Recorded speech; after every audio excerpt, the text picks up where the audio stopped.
sí. ¡Qué bonito movimiento de Yawara! ¡Va la cuenta 1! ¡2 y 3! Ladies and gentlemen, welcome back to the Wrestle Plug podcast. I am your host, Aeron. Now joining me is the rather delightful but also incredibly dangerous individual known as Yawara. I believe I've got that correct, and my apologies if I haven't got that right, because my English is, frankly, much worse than hers, as you're about to find out. But the incredibly devilish individual from Spain has joined me on the podcast. Welcome, Yawara. Hello. Thanks, first of all, to invite me to this podcast. I mean, I have to say that I'm a bit nervous because it's my first one in English, but I mean, I'm really hyped. You'll be fine. You'll be fine. Like I say, most of our listeners can barely speak English, and I certainly can barely speak English, so they'll be fine. So obviously, it's quite cool because obviously TJ Charles, which is kind of how we managed to get off the back of this interview. But this is your interview. This is your time to shine. So for people who don't know, because obviously, we have listeners and people all around the world who might be like, well, she's very stunning and she's obviously very powerful. However, we don't know much about her as a wrestler. How would you say, I mean, if I said to you, tell me what Yawara's most dangerous and best traits are, if you had to sell yourself to an audience, what would you say Yawara is all about when it comes to wrestling? Well, I have to say that Yawara as a wrestler is like a mean bitch. I have to say it because she came to won everything in martial arts, in karate, most specifically, and now she thinks that wrestling is more or less the same, and she's like, these kind of people that look at you over the shoulder, and it's like, So it's more or less like this. I mean, I have to say that the first years I was wrestling under the name of Daphne, and I was in another with another partners, and I was more like a military scene or something like this, and I was more like a face one. But now that I'm with my own character, it's more like this kind of person that is like, I don't know what I'm doing here. I will have to do it because someone put me in a ring, and I want to show that I'm better than this one or this one or this one that are here. And mostly my character is someone that it is in the ring to show that can beat everyone, and is mean, because if she have to do some bad things to win, she will do it. There you go. Not to be fucked with. Very simple. Very, very simple. And I'm sure you've heard that term at home a few times. Hard as fuck, I believe, is what TJ Charles said. And correct as well. So I want to talk about the martial arts, because we don't get a chance to have too many people on who are into martial arts. I did a little bit of martial arts, but as you can tell from the look of me, I stopped doing that quite a long time ago. So for me, but I'm always fascinated. I like the crossover because more and more we're getting MMA fighters, UFC fighters. You got Brock Lesnar did UFC, and guys of that nature, Kurt Angle, amateur wrestlers, things of that nature. I just feel that martial arts really lends itself well to wrestling, and it gives you a unique identity. Martial arts was obviously a big thing for you before you got into wrestling, I'm assuming. Yes. It's because it's really important for me because I start with 4 in karate. The current traditional champion in Spain for 3 years in a row.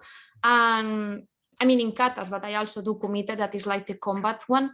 And I have to say that all these martial arts give me more confidence in wrestling, because I have to say that helps me a lot in all what is around movement or preparation, or if, for example, I always was in the gym to prepare my competitions, or I always make a focus in what I have to do in the classes, because I compete since I have 6 years more or less, and I was in the Spanish team. So for me, wrestling, it helps. Karate helps me in wrestling to prepare all the scene and prepare all the movements, and for example, be careful to not damage another persons that are training with me, or even when I'm doing the matches, because for me it's difficult that I have to, for example, hit someone and not with all my force, or I have to stop just for example in a part of the body, or I do a kick that for me is kind of unreal, but at the same time have to be like this, because if not, I'm going to hurt someone. So I mean, also give me something, as you said, that is particularly that is like, I'm someone that comes from martial arts, and I will use like mostly what I was using in karate, I will use it in wrestling. And I have to say that is tons of people that I was watching, and I was like relating my stuff with their stuff to make it more like real, or make it more secure in that stuff too, because I mean, I don't want to hurt anyone.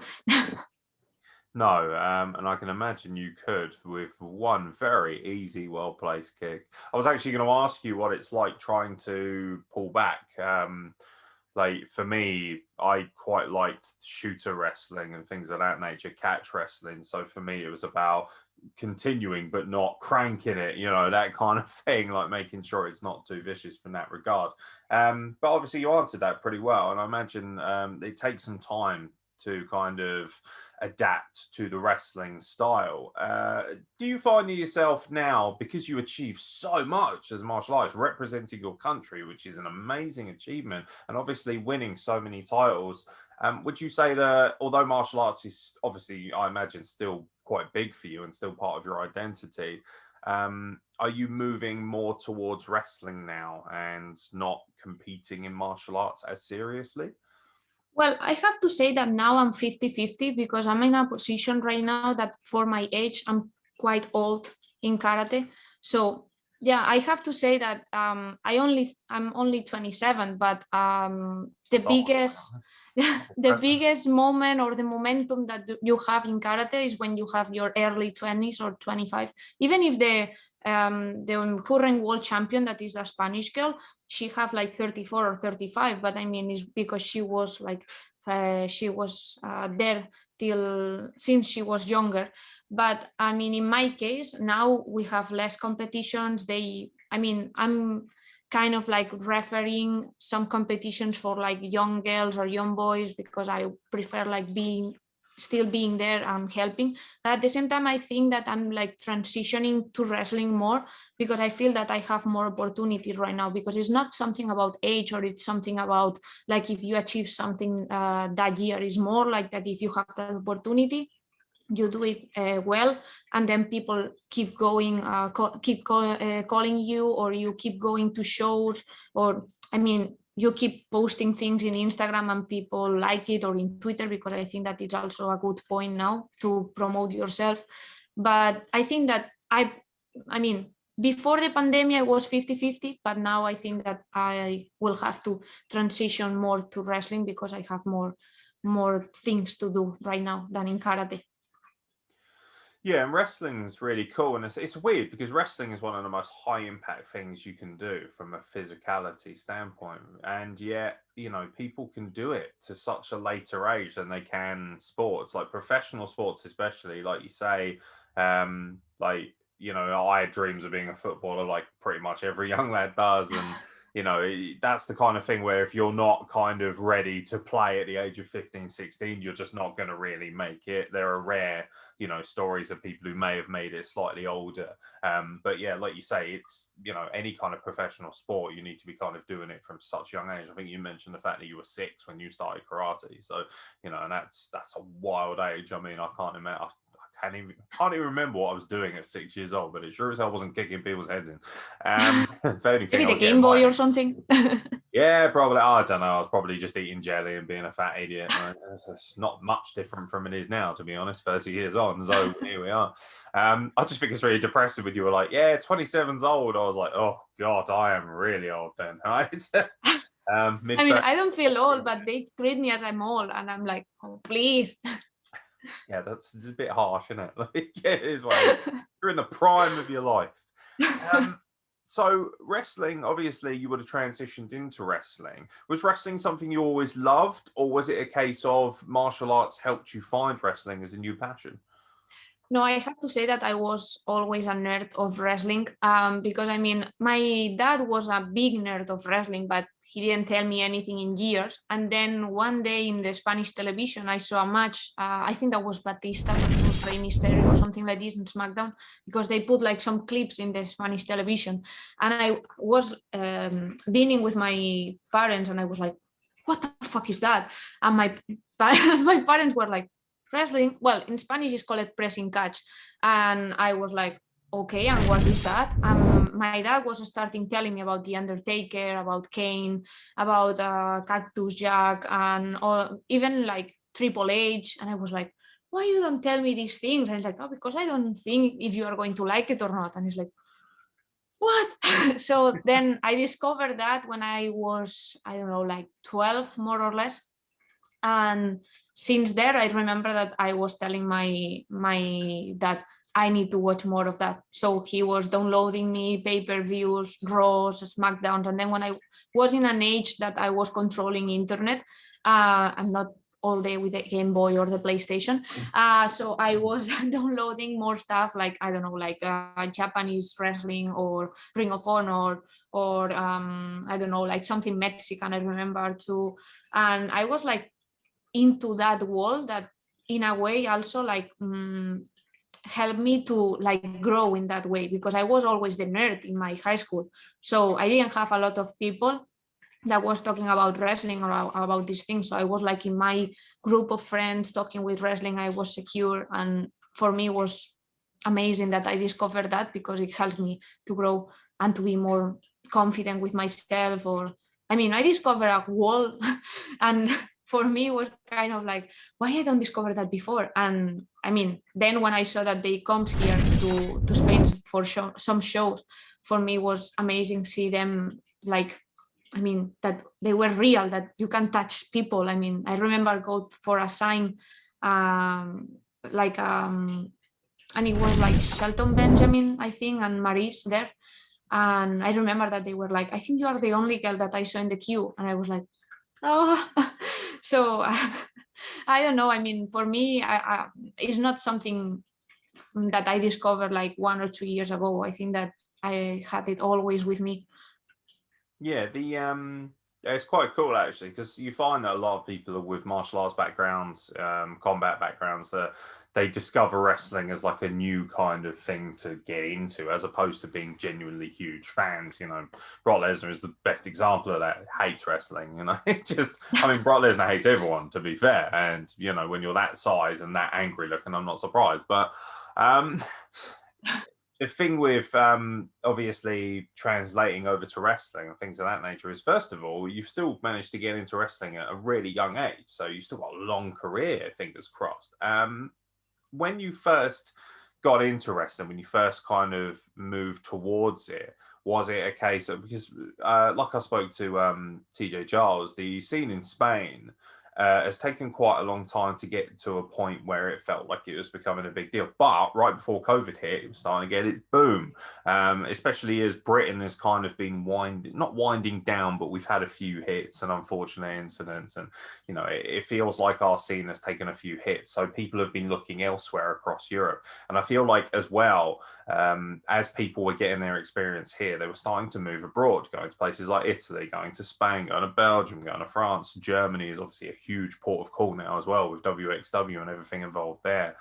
For you, how was your wrestling career, would you say, coming into right before the pandemic? Do you feel like you had hit your stride well at that point and that you were adapting well to the life of wrestling?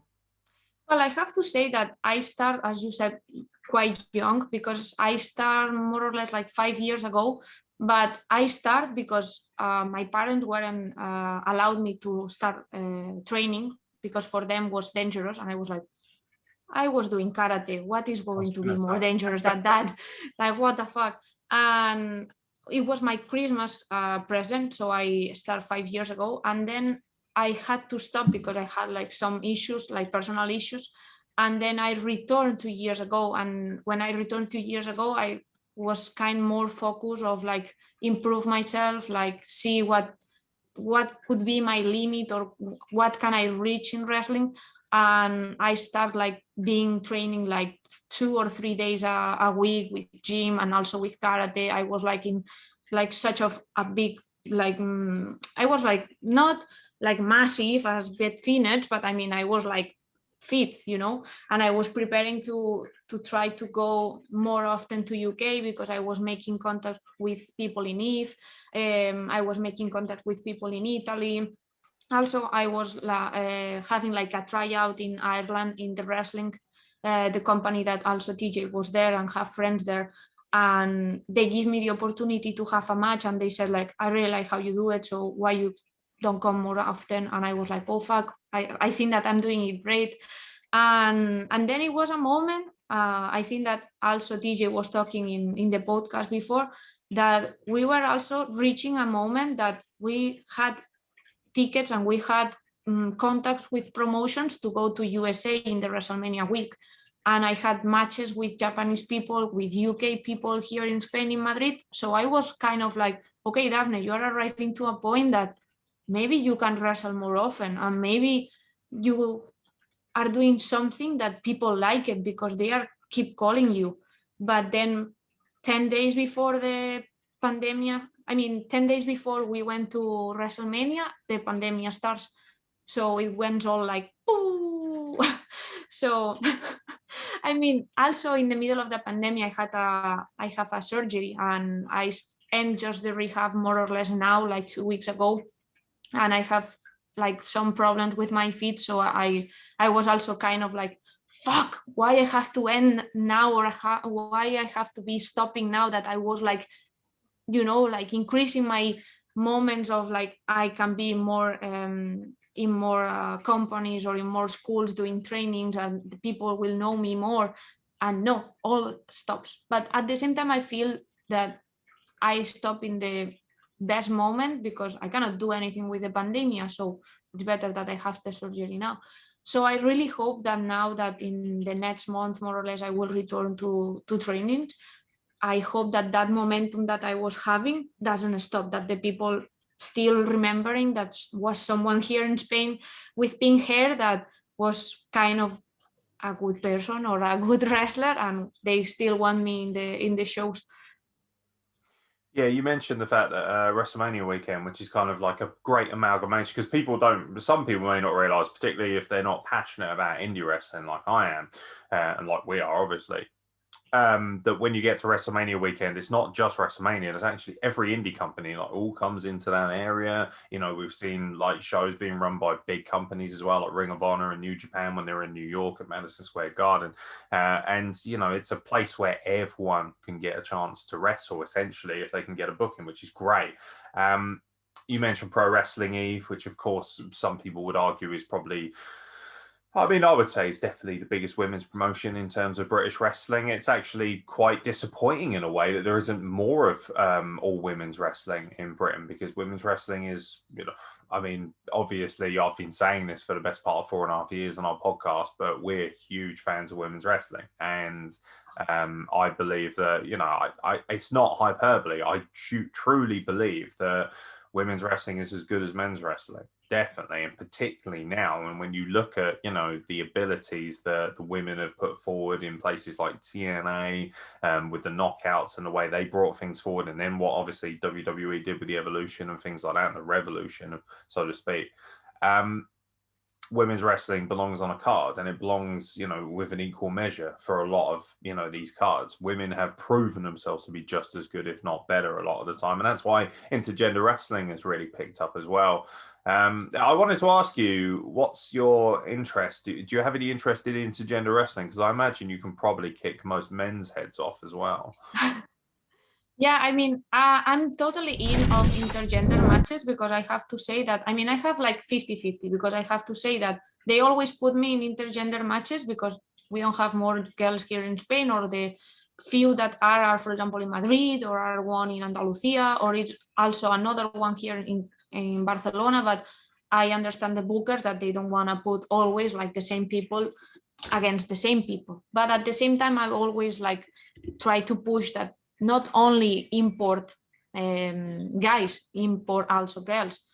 But apart of that, I have to say that being in intergender matches also helps me a lot to improve, to see if, for example, they can base me, they can sell me some move okay or not, if I can do some stuff because maybe they will receive it better or not.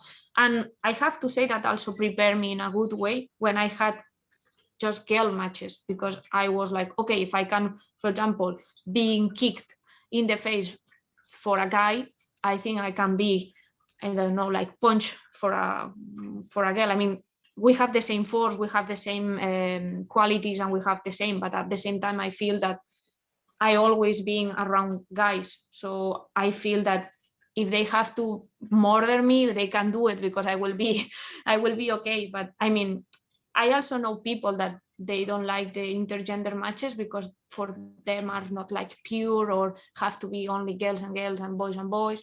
But I mean, I respect all. I just think that is also kind of okay for us because it's only like help us to improve, not to stop us or something. I mean, we can do both. Yeah, strong style is the word that comes to mind, or I believe, I don't know how to pronounce it in Japanese. I think they say puroresu. And obviously I look at your style and it looks very conducive to that. And immediately, as soon as I looked at your resume, I was like, Japan.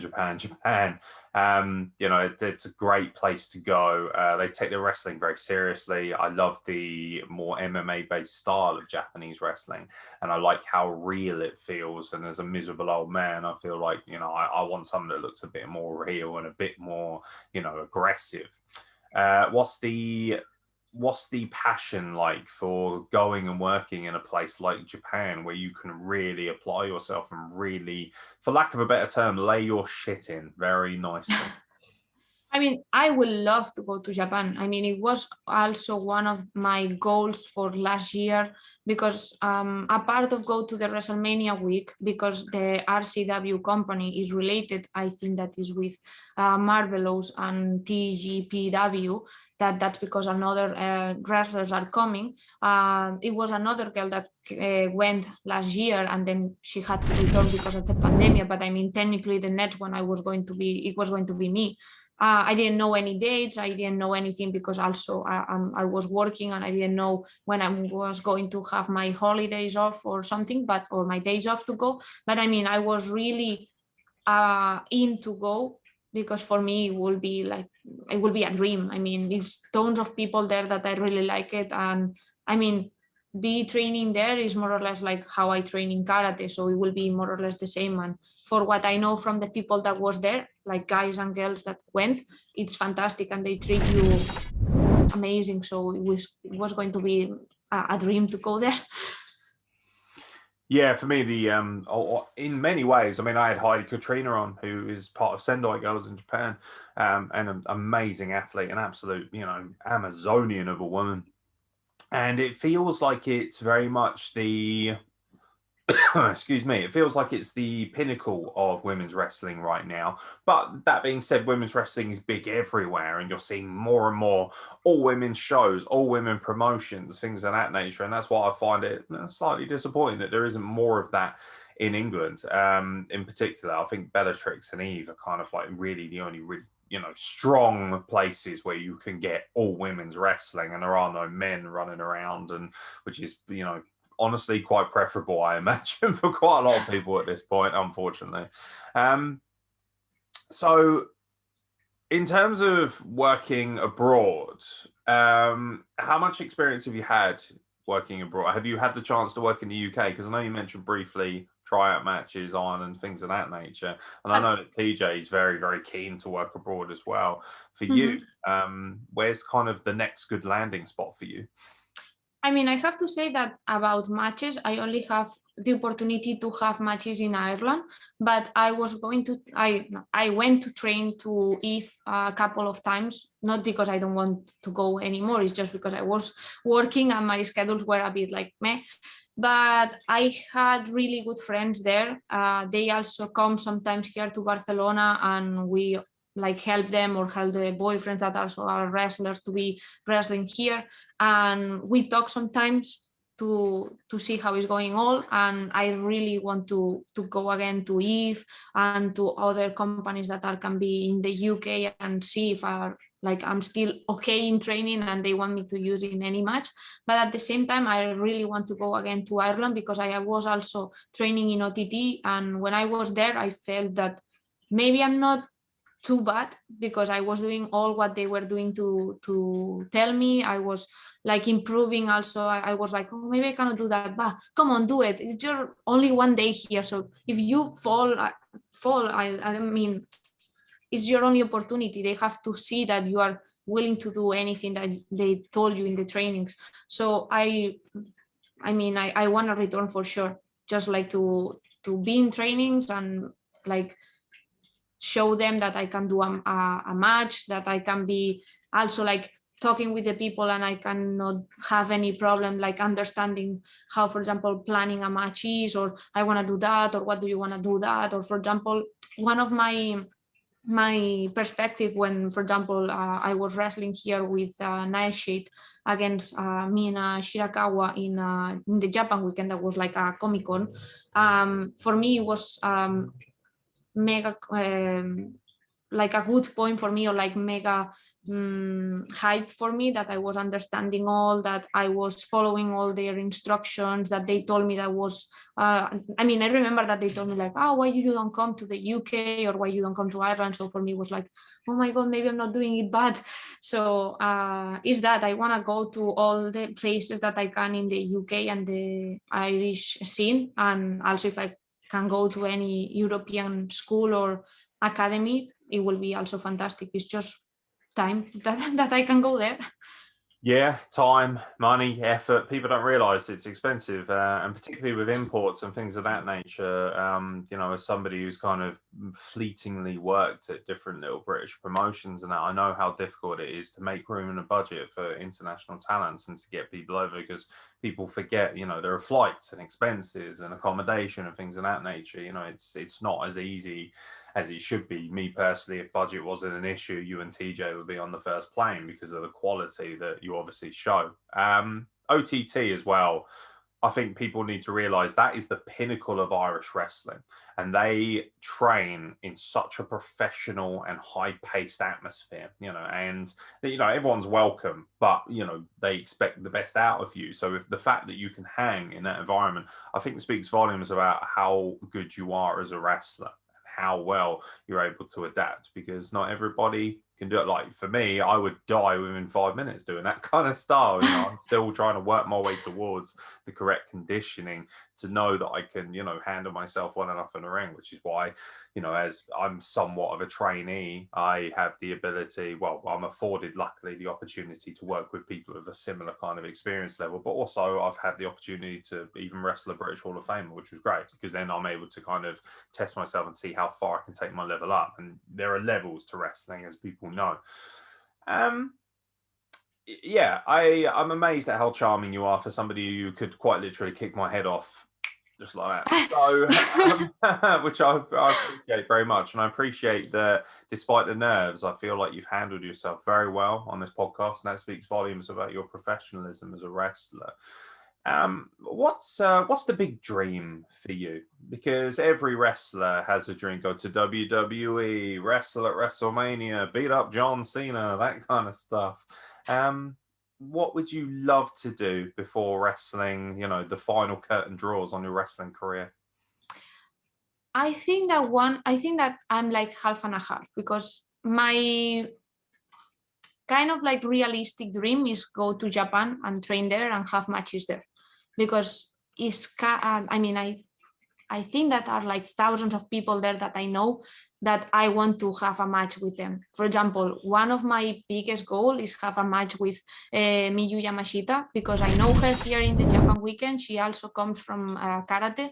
We were talking a lot about how relate our martial art with wrestling, and she was like a really good friend in when we talk also like in Instagram or something. And I remember that I told her like, I really want a match with you, and will be one of my goals. I need to achieve where you are arriving and have a match with you.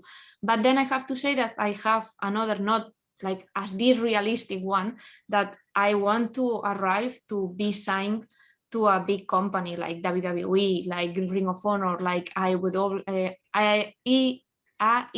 because I always say it in Spanish, sorry.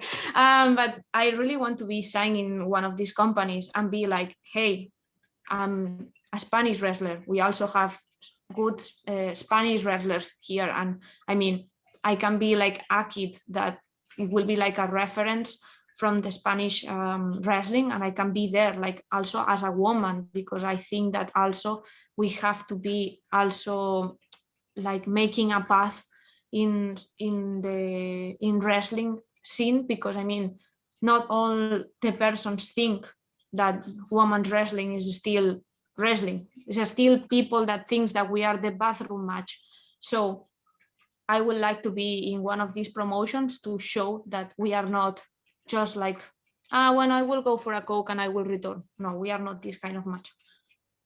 Yeah, I think, yeah, it's disappointing that there are still people who feel that way, because more and more we see women's main events, and that's because as we pull the curtain back more of wrestling and that, and we realize, you know, shall we say, for lack of a better term, fans have, you know, so much access now to what goes on behind the scenes. And so because of that, you know, it's much easier, I think, in some ways, and no disrespect, but it's much easier now to present women as main eventers in a way as well, because people aren't gonna, you know, be ridiculously over the top with their toxic masculinity and their expectation of, I need to see huge steroid men in front of me because women can't wrestle. It's nonsense. And frankly, I've been in a ring with women who I'm a big guy and I've been overpowered. You know, I've worked with Astrid the Viking and been in a ring with women of that kind of nature who are just monsters who could, you know, kick any man's ass. And I think that's really thrilling and exciting because it opens up so many different avenues. And obviously you mentioned the fact that you know, Spanish women, I don't feel have had the chance to travel out and be seen around the world as much. You know, A-Kid and Carlos Roma, of course, from White Wolf, they kind of really opened barriers for men's Spanish wrestling. Before then, I didn't really know too many guys who had come out of the Spanish scene and really kind of, you know, projected themselves. But when you think about Spanish women, really, people think about the Mexican talents, the Ivalisas of the world, the Diamantes, you know, the Thunderosas. They don't really think of, you know, they don't think of pure thoroughbred Spanish women's wrestlers. So for you, you have the opportunity to be a trailblazer, and that's really cool because not many people get a chance to truly be a first or around that kind of proximity. I know that some other women's wrestlers have kind of ventured a little bit, but nobody's had the opportunity really to be on a major brand. And it's nice as well that you mentioned Ring of Honor, because their women's division is really starting to blossom and they're really starting to put a lot of emphasis on that. And I feel like Ring of Honor gets left behind quite a lot in conversation, and yet they, you know, they afford very good contracts to very good talents and their product is excellent. As we wind down, is there anything you'd like to talk about while you got the opportunity to be on the podcast? Is there anything you'd like to share? Any stories or anything of that nature? Well, I have to say that for people of WWE that saved me years ago, because I mean, I have to say that in the Spanish wrestling scene, I was known because when I had 14 years ago, I was in a show and I'm a really big fan of the Hardys. And I was making a teddy bear for Jeff Hardy, and Jeff comes and he was like, oh, I really like it. And he was hugging me, and he wanted to put me in the ring or something. And I was like 14, but I have to say, thank you, WWE security guards, because I was fainting in the middle of the ramp. And they had to take me from there, and I was like mega embarrassed. It was my opportunity to be next to Jeff Hardy doing shit, and I wasn't prepared for that. But I mean, in some way, I didn't say anything to them to say like, oh, thank you to save me, and to not be in the middle of a ramp or the middle of a ring, just being there dying. But apart of that, because I was knowing in the Spanish wrestling because of that, I would like to say that, well, that here we are, the woman wrestling in Spain, that please give us opportunity, we are like willing to go and travel, willing to go and kick ass to to everyone in every part of Europe or every part of America or Japan. We are prepared. We are not only that I mean, it's not only Mexican places where you can find like Latin American. I mean, I would love to go, for example, to a tryout or something, even if I don't pass it, but I mean, to show them that I can talk in 2 languages, even in 3 if they want it in Catalan.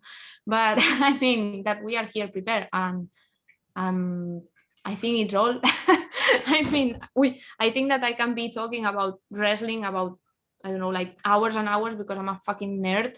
Oh, I said fucking, pardon. That's fine. I say much But, less than that a lot of the time. It's fine.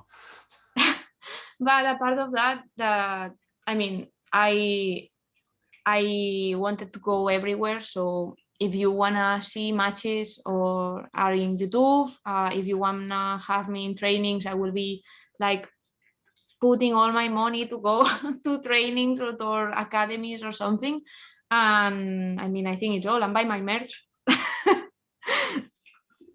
Yeah, well, obviously I was going to plug your social media and your merch anyway, because, you know, why not? But, you know, I'd like to throw in there as well, for people who are watching this, because I know people will be watching this and they won't know you until now.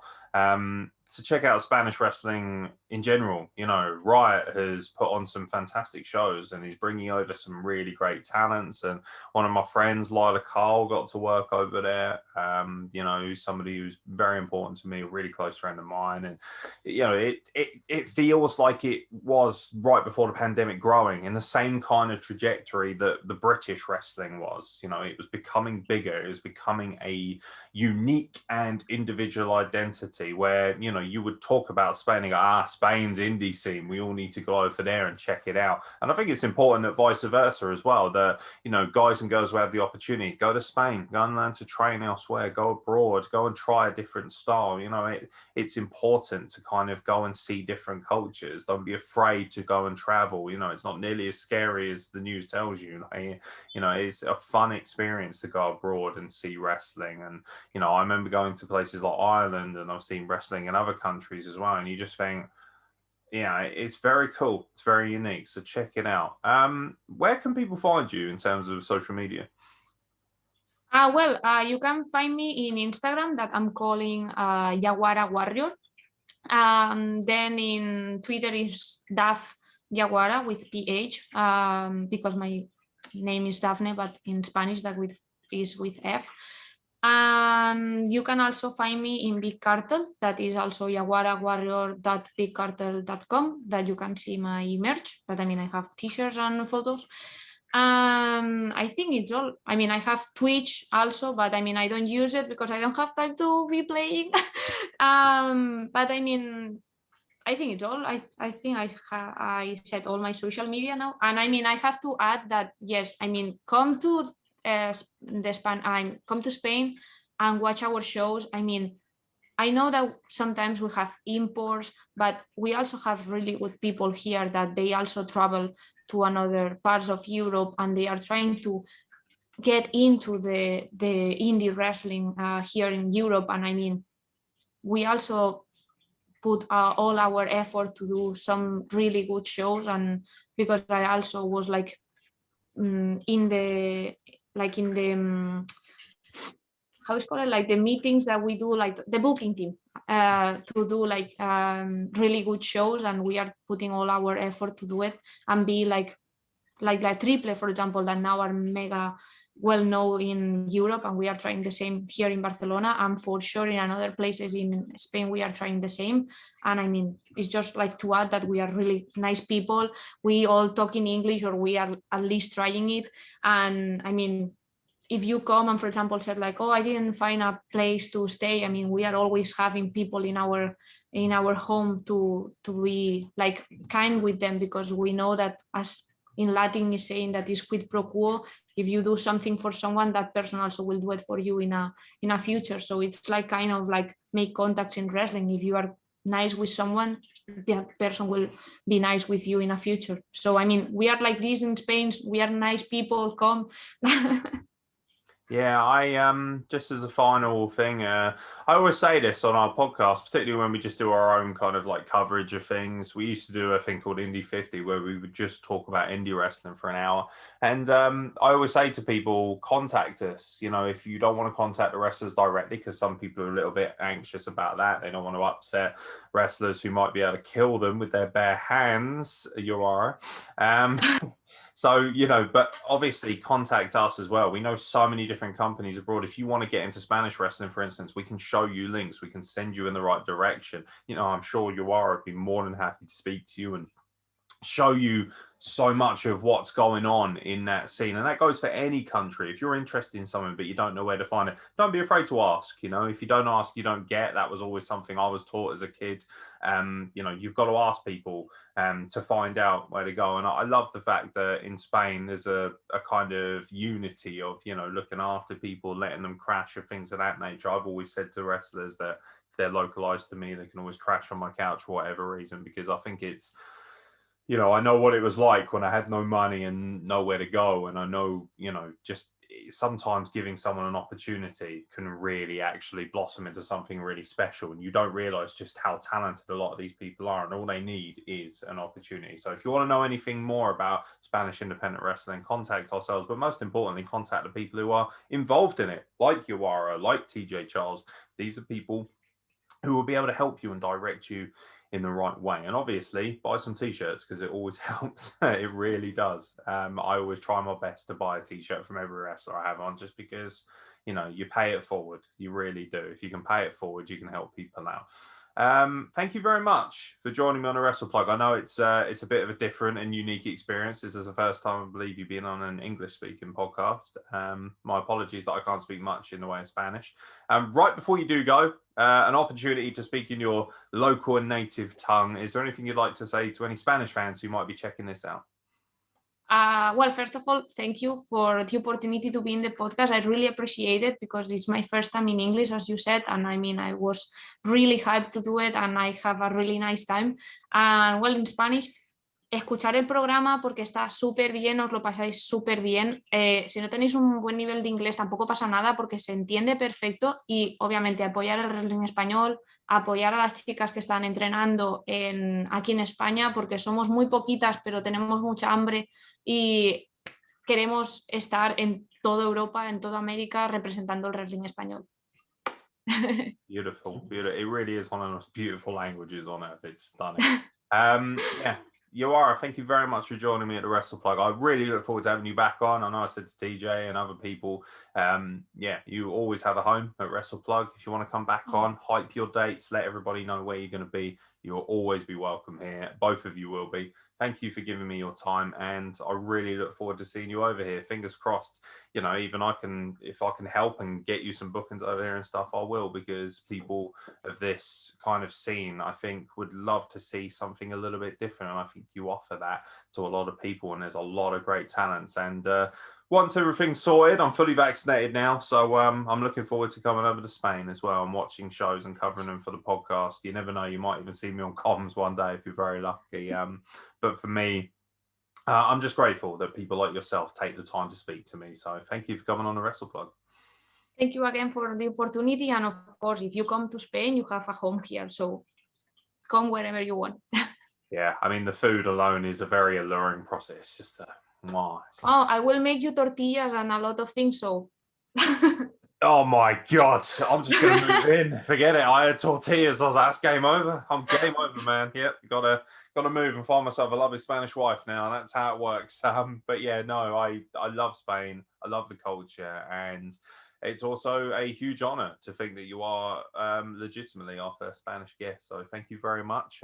Obviously, to anyone else who may be checking it out from Riot, you're always welcome on the podcast. So don't hesitate to get in contact. It'd be lovely to have all of the roster. Let's build that scene, and let's make sure that everybody knows just how good Spanish independent wrestling is. Yeah, thank you very much for joining me, and I can't wait to have you back on soon. Thank you, and you too. When you want me, but I will be here. Bless you. Thank you very much.